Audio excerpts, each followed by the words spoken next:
You know, several years ago, I went to visit a friend of mine from public school, and he has a three-story house.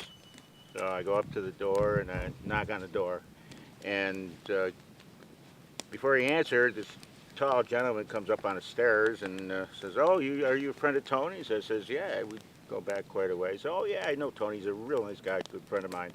And so Tony comes to the door and he opens it up, and I walk up, and so does this gentleman go up the stairs. He lives on the third floor.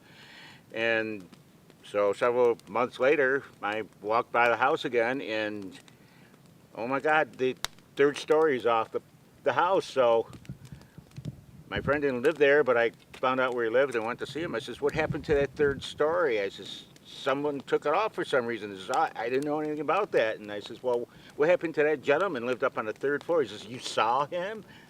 I says, "Yeah, I saw him." "You really saw him?" I says, "Yes." He says, "You saw a ghost. He died 30 years ago." By the way, what kind of creatures you got there in down there, annex? We have like hairy wild men, uh, giant lake serpents. Check those canoes, you know. The Wendigo. The Wendy what?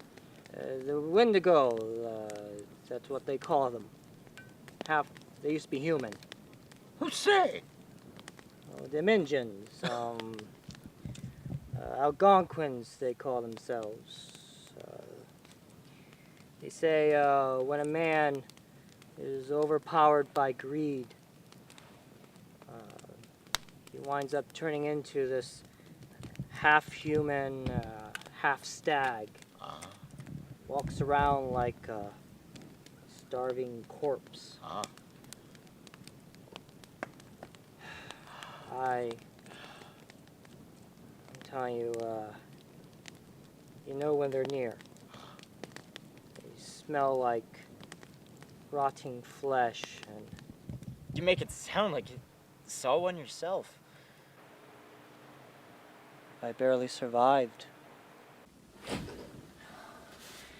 I really gotta stop reading these books before bed.